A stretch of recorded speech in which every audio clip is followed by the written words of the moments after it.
Mais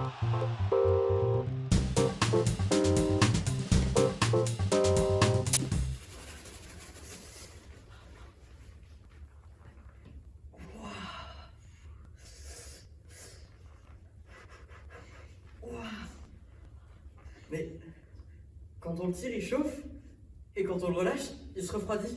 Alors pourquoi est-ce que quand on fait plusieurs allers-retours, il s'échauffe? Retournons dans l'igloo pour comprendre tout ça.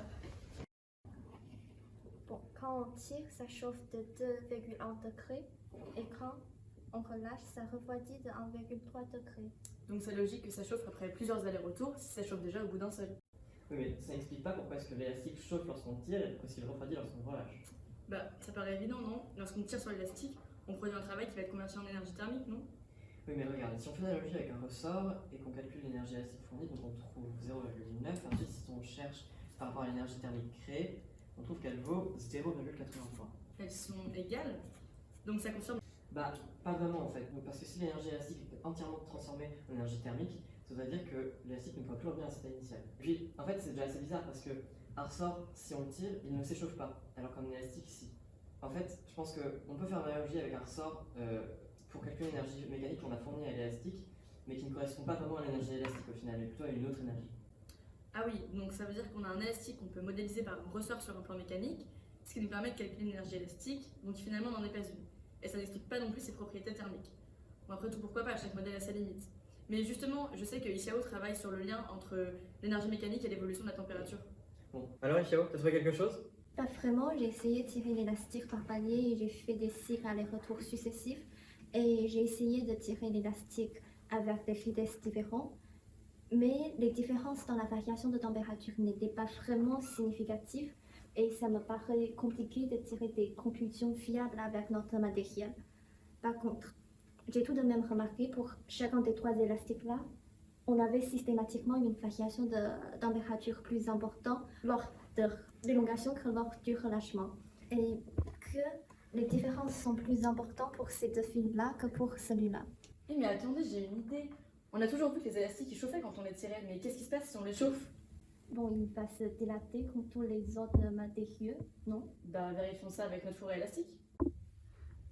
Attendez, mais la masse affichée par la balance diminue, c'est que l'élastique se rétracte.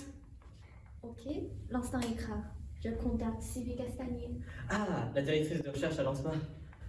Allô? Sylvie? Ah, ok. J'ai l'explication.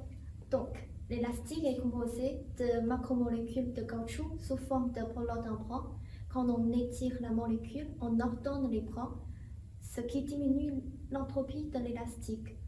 Donc, l'énergie dont on parle depuis le début est une énergie d'origine entropique. Ah oui, mais si la température augmente du fait qu'on diminue l'entropie, elle doit diminuer de la même valeur lorsqu'on augmente l'entropie en relâchant l'élastique.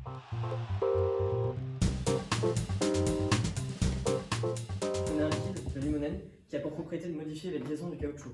Regardez par exemple, si j'en dépose un petit peu sur un ballon, essayons de mettre sur nos élastiques pour voir s'ils sont composés des mêmes matériaux. Alors là, la différence est flagrante. L'élastique qui se rétracte lorsqu'on le chauffe semble être constitué uniquement de caoutchouc, ce qui n'est pas le cas des deux autres qui se dilatent lorsqu'on les chauffe. En fait, cet élastique-là, il se comporte comme un élastomère, alors que ces deux-là se comportent comme des élastomères d'un point de vue mécanique, mais plutôt comme des plastomères d'un point de vue thermodynamique. Bon, en toujours but, il faut qu'on aille faire des mesures plus précises au laboratoire de Sylvie Castagnier. Alors, qu'est-ce que ça a donné? Eh bien regarde, on a tiré sur les élastiques et on a tracé ces trois graphiques, avec la contrainte en ordonnée et la déformation relative en abscisse. Ici, on tire l'élastique et là, on le relâche.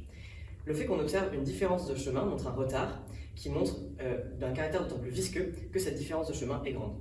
Donc ça veut dire que le caractère visqueux de ces deux élastiques est plus grand que celui-ci. Du coup, ça explique les différences de température observées, car lorsqu'on tire le fil, sa température augmente à la fois pour des raisons entropiques, mais aussi pour des raisons fortement. Mais lorsqu'on le relâche, sa température diminue pour des raisons entropiques, mais d'autre part, sa température augmente à cause de frottements visqueux, ce qui fait que globalement, sa température va diminuer, mais moins que ce qu'on a lors de l'élongation de l'élastique. Donc je crois qu'on a fait le tour du sujet. Tout est plus clair maintenant. On a donc un élastomère presque parfait et deux élastiques qui ont des propriétés viscoélastiques. Enfin, pas forcément viscoélastique, mais lisez notre mémoire, vous en saurez davantage là-dessus.